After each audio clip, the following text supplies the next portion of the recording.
بسم اللہ الرحمن الرحیم۔ حضور غوث کلین شیخ عبد القادر جیلانی قدس اللہ سر العزیز، یہ جو لوگ راہ سلوک طے کر چکے ہوں، طریقت اور تصوف پر گامزن ہوں، تو اس راستے کے متعلق جن کو اللہ کی معرفت ہو چکی ہوتی ہے تو پھر بھی ان کے دل کی پریشانی نہیں جاتی، تو آپ فتوح الغیب میں یہ ارشاد فرماتے ہیں کہ اہل معرفت کی دل کی جو پریشانی ہے وہ کیسے دور ہوگی؟ تو آپ نے فرمایا کہ اپنے نفس سے باہر آ، اس سے کنارہ کر اور اپنی ہستی سے بیگانہ ہو جا، ہر چیز اللہ کو سونپ دے اور اپنے دل کے دروازے پر اللہ کا دربان بن جا۔ وہ دل میں آنے کا جسے حکم دے اسے آنے دے، اور جسے منع کرے اس کو روک دے۔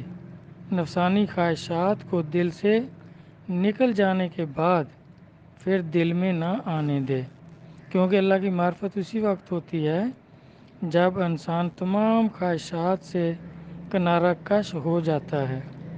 خواہشات نفسانی کا دل سے نکالنے کا مطلب یہ ہے کہ ہر حال میں ان کی مخالفت کر اور ان کی پیروی نہ کر۔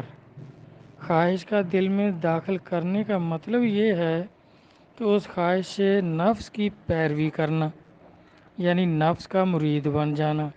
اے صادق مرید، غور کر، نفس کا مرید نہ بن، بس ارادہ حق کے سوا کسی ارادہ کی خواہش مت کر۔ ارادہ حق کے سوا تیرا ارادہ آرزو ہے۔ آرزو اور خواہش بے وقوفوں اور احمقوں کا جنگل ہے۔ اس جنگل میں پڑ جانا تیری موت و ہلاکت اور اللہ کی نظر رحمت سے گر جانے، تیرے حجاب میں پڑ جانے کا سبب ہے۔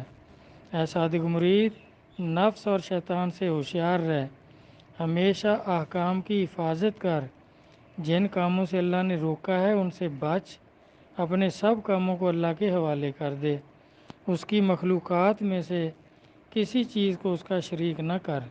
تیرا ارادہ و خواہش اور آرزو سب اسی کی مخلوق ہیں، ان کی پوجا اور پیروی نہ کر۔ کسی چیز کی خواہش، چاہت اور ارادہ نہ کر تاکہ تو مشرک نہ ٹھہرے۔ اللہ تعالیٰ نے فرمایا، جو میرے دیدار کا امیدوار ہے اسے چاہیے کہ اچھے کام کرے، عبادت میں اپنے رب کا کسی کو شریک نہ بنائے، بے ادبی سے بچے۔ صرف بت پرستی ہی شرک نہیں بلکہ نفسانی خواہشات کی پیروی کرنا اور اللہ کے ساتھ دین و دنیا میں کسی چیز کو بھی اختیار کرنا، یہ بھی شرک ہے۔ بس جو اللہ تعالیٰ کے سوا ہے وہ غیر اللہ ہے۔ بس جب تو اس کے سوا کے غیر کی طرف مشغول ہوا تو بے شک تو نے غیر خدا کو اللہ کا شریک ٹھہرایا۔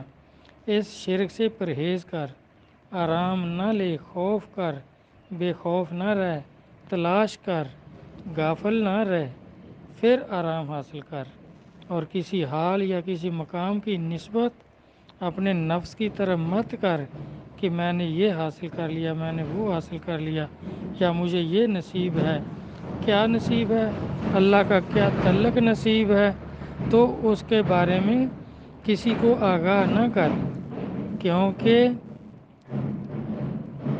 اس کی خبر نہ دے، کیونکہ حالات کے بدلنے میں اللہ تبارک تعالیٰ ہر روز نئی شان رکھتے ہیں۔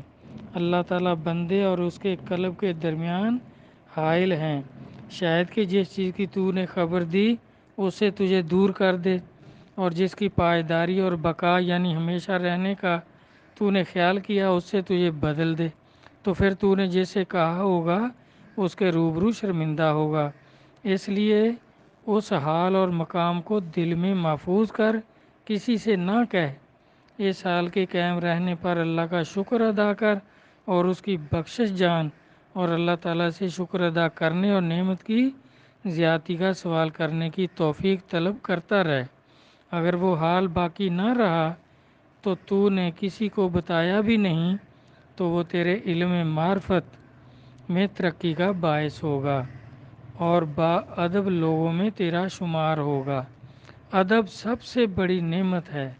اللہ تعالیٰ فرماتے ہیں ہم جس آیت کو منسوخ کرتے ہیں اس سے بہتر دوسری آیت لاتے ہیں۔ تم نہیں جانتے کہ اللہ ہر چیز پر قادر ہے؟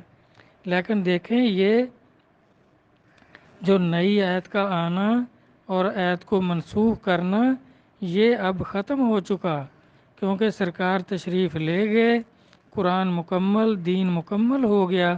اب کوئی کہے کہ یہ آیت نئی آ جائے گی تو کس پہ آئے گی؟ وہی تو اللہ کے نبی پہ آتی ہے۔ نبوت ختم ہو گئی، اس طرح وہی بند ہو گئی۔ تو اللہ ہر چیز پر قادر ہے۔ اللہ کو اس کی قدرت میں عاجز نہ جان، اس کے وعدے میں شک نہ کر۔ تجھے لازم ہے کہ رسول اللہ صلی اللہ علیہ وآلہ وسلم کی سنت اختیار کر۔ سمجھ لے کہ آپ پر جو آیتیں اور صورتیں نازل ہوئیں جن پر عمل کیا گیا اور محرابوں میں پڑھی گئیں، صحیفوں میں لکھی گئیں، پھر جو منسوخ کی گئیں ان سے بہتر دوسری آیتیں لائی گئیں۔ اب یہ منسوخ کرنا اور نئی آیتوں کا آنا یہ ختم ہو چکا اور حضور کی طرف متوجہ کیے گئے۔ یہ حال شریعت زہرا میں ہے۔ باطنی حال میں تبدیلی اور باطنی علم جو اللہ تعالیٰ اور آپ کے درمیان ہے اس کے متعلق آپ فرماتے ہیں کہ میرے دل پر پردہ کیا جاتا تھا اور میں روزانہ 70 مرتبہ مغفرت طلب کرتا تھا اور آپ ایک حالت سے دوسری حالت پر پہنچائے جاتے تھے۔ آپ منازل قرب اور میدان غیب میں پہنچائے جاتے تھے، نورانی خلعتیں پہنائی جاتی تھیں، پھر دوسری حالت پہلی حالت سے بہتر ثابت اور ظاہر ہوتی تھی۔ جس طرح جتنے بھی مولوی لوگ ہیں ان کو سورت والضحیٰ کی تفسیر سمجھ میں نہیں آئی، اس کا جو باطنی حق ہے، جو اس کا باطن ہے وہ ان کی سمجھ میں نہیں آیا، تو اس میں ساری صورت میں یہی اللہ بیان کرتے ہیں کہ پہلی حالت سے آپ کو بہتر حالت میں روزانہ ترقی دی جاتی ہے۔ اور یہ اس کو کبھی کچھ لکھتے ہیں کبھی کچھ لکھتے ہیں کہ سرکار کو نادار پایا تو مالدار کر دیا۔ لا حول ولا قوت، اللہ تبارک تعالیٰ کا یہ مقصد نہیں تھا۔ اس میں یہی تھا کہ روزانہ آپ کو بہتر حالت سے پہلی حالت سے دوسری بہتر حالت میں ترقی دی جاتی تھی۔ استغفار بندے کا بہتر حال ہے اور توبہ تمام احوال میں بہتر ہے۔ توبہ و استغفار ہر حال میں بندے کی دو صفتیں ہیں اور یہ دونوں صفتیں حضرت ابو البشر آدم علیہ السلام کی میراث ہیں۔ جب ان کی صفائی حال پر بھول جانے کی تاریکی آئی اور انہوں نے ہمیشہ جنت میں رہنے، قرب الہی اور فرشتوں کے سجدہ تعظیم کرنے کا سوچا کہ یہ ہمیشہ اسی طرح قائم رہے گا، تو اس وقت خواہش نفسانی اور ان چیزوں کا ارادہ کرنا اللہ کے ارادے کا شریک ٹھہرا۔ بس یہ ارادہ توڑ دیا گیا، پہلی حالت مٹا دی گئی، ولایت معزول کر دی گئی، وہ مقام جاتا رہا اور انوار تاریک ہو گئے۔ پھر حضرت آدم علیہ السلام خبردار کیے گئے، یاد دلائے گئے اور لغزش و نسیان کا اقرار کرایا گیا اور لغزش و نقصان کا اعتراف کرنے کی تلقین کی گئی۔ پھر آدم علیہ السلام نے عرض کیا، اے ہمارے رب، ہم نے اپنے نفس پر ظلم کیا، اگر تو ہماری مغفرت نہ فرمائے تو ہم خسارہ پانے والوں میں ہو جائیں گے۔ اور ابلیس ملعون جو تھا وہ بضد رہا، اس نے مہلت مانگی، توبہ نہیں کی، معافی نہیں مانگی، تو وہ آج تک لعنتی ہے، ہمیشہ لعنتی ہے۔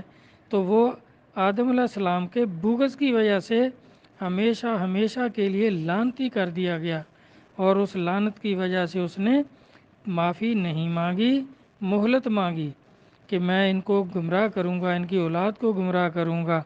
تو اللہ تبارک تعالیٰ نے فرمایا جا جو میرے بندے ہوں گے وہ تیرا کہا نہیں مانیں گے، اور جو مانیں گے ان کو تیرے ساتھ دوزخ میں بھر دوں گا۔ اسی طرح اللہ کے احکام کا انکار جو بھی کرتے ہیں کسی کی حسد بغض کی وجہ سے، اللہ کے بندوں کے حسد اور بغض کی وجہ سے، جیسے ہمارے مولوی لوگ ولیوں سے حسد اور بغض کی وجہ سے قرآن کا ہی انکار کر دیتے ہیں اور ان کی شان کے خلاف کرتے ہیں، بے ادبی کرتے ہیں۔ انہوں نے ادب کا نام شرک اور بے ادبی کا نام توحید رکھا ہوا ہے۔ بزرگوں کی بے ادبی کرتے ہیں تو اس کو کہتے ہیں ہم توحید پر پکے ہیں، حالانکہ بزرگوں کا ادب جو قرآن پاک سے ثابت ہے وہ شرک نہیں ہو سکتا، اپنی طرف سے ہی یہ اس کو شرک کہہ دیتے ہیں۔ جس طرح قرآن پاک میں اللہ تعالیٰ نے آدم علیہ السلام کے ادب اور احترام کے لیے فرشتوں کو حکم دیا کہ سجدہ کرو، فرشتوں نے سجدہ کر دیا، اور جبرائیل علیہ السلام ہو گئے، اور اس طرح ملعون ابلیس نے نہیں کیا کہ اس کو بغض تھا آدم علیہ السلام سے کہ ان کو خلیفہ کیوں بنایا، مجھے خلیفہ اللہ بناتے۔ اس حسد اور بغض کی وجہ سے اللہ کے حکم کا انکار کر دیا۔ اسی طرح مولوی لوگ بھی اس تعظیم کے سجدے کا انکار کرتے ہیں، کیونکہ جن کے اندر شیطان ہے تو وہ شیطانی صفات ان میں آ جاتی ہیں، جو کچھ شیطان نے کیا وہی وہ کرتے ہیں۔ اس نے بھی سجدہ تعظیم کا انکار کیا اور لعنتی اور ملعون ہو گیا، تو یہ حکم جو ہے دیکھیں کہیں بھی قرآن پاک میں منسوخ نہیں ہوا۔ یاد بتا دیں کہ اس آیت کو للملائکۃ اسجدوا لآدم فسجدوا الا ابلیس، اس آیت کو کس آیت نے منسوخ کیا ہے؟ کون سی نئی آیت آ گئی کہ یہ جو سجدہ فرشتوں نے آدم علیہ السلام کو کیا، یعقوب علیہ السلام اور ان کے اہل و عیال نے یوسف علیہ السلام کو کیا، ان آیات کو کس آیت نے منسوخ کیا ہے؟ کہاں اللہ نے فرمایا ہے کہ یہ جو سجدہ تعظیم تھا اب میں نے سرکار کی امت میں منسوخ کر دیا؟ کوئی آیت پڑھیں۔ مولوی لوگ اپنی طرف سے ہی کہہ دیتے ہیں سجدہ تعظیم بھی حرام ہے، بس ان کی بے خوفی ہے کیونکہ یہ شیطان کے قدموں پہ چل رہے ہیں۔ اللہ فرماتے ہیں کہ شیطان کے قدموں پہ نہ چلو، اور میرے جو انعام والے بندے ہیں صراط الذین انعمت علیہم، ان لوگوں کے راستے پہ چلو جن پر میرا انعام ہوا ہے۔ تو اس طرح پھر جو لوگ اس طرح گستاخی کرتے ہیں اللہ کے بندوں کی، اللہ کے ولیوں کی اور نبیوں کی گستاخی کرتے ہیں، تو اللہ تعالیٰ نے ان کو کبھی توبہ کی توفیق نہیں دی۔ اللہ توفیق نہیں دیتے، اس لیے یہ توبہ نہیں کرتے۔ پھر یہ توبہ کا ارادہ کے ساتھ پہلی حالت سے بہتر حالت کے ساتھ بدل دیا جاتا ہے۔ جس طرح آدم علیہ السلام کو توبہ کی توفیق دی، انہوں نے توبہ کی تو وہ دیکھیں پہلے بھی جس حالت پر تھے اس سے بہتر حالت اللہ نے ان کو عطا کر دی، اور ولایت کبریٰ اور دنیا و عقبہ میں رہنے کی جگہ عطا فرما دی۔ دنیا ان کی اور ان کی اولاد کے رہنے کی جگہ ہو گئی، عقبہ ان کی پناہ واپسی اور ہمیشہ رہنے کی منزل ہو گئی۔ پھر تجھے بھی اے صادق مرید اعتراف قصور اور ہر حال میں توبہ و نیاز مندی، حضرت رسول کریم اور آدم علیہ السلام کی سنت و طور طریقہ اختیار کرنا چاہیے، جو اللہ کے نبیوں، ولیوں اور دوستوں کا اصل ہے اور خدا رسیدہ ہونے کا ذریعہ ہے۔ تو اللہ تبارک تعالیٰ جس پہ مہربان ہوتے ہیں ان کو توبہ کی توفیق دیتے ہیں، اور یہ جو 72 فرقے ہیں دیکھیں ان کو اللہ توبہ کی توفیق نہیں دیتے، کیونکہ یہ اللہ کے ولیوں سے بغض رکھتے ہیں، اپنے مولویوں کو ولیوں پر ترجیح دیتے ہیں، اپنی بات کو قرآن پر ترجیح دیتے ہیں، جبکہ اللہ کے نبی نے تو صاف فرمایا کہ کوئی آپ سے حدیث کہے، کوئی کسی بزرگ کا قول کہے تو اس کو قرآن پر پرکھ لینا، قرآن پر پیش کرنا، اگر قرآن کے مطابق ہو تو تسلیم کر لینا، ورنہ اس کو چھوڑ دینا۔ تو یہ لوگ قرآن کی ہی مخالفت کرتے ہیں، اپنی بات کو اہمیت دیتے ہیں، اللہ کے قرآن کو اہمیت نہیں دیتے، اسی لیے یہ 72 فرقے ہمیشہ ہمیشہ جہنم میں رہیں گے۔ اللہ تبارک تعالیٰ قرآن و حدیث کو سمجھنے کی توفیق عطا فرمائیں، توبہ کرنے کی توفیق عطا فرمائیں اور قبول فرمائیں، آمین۔ اللہ حافظ۔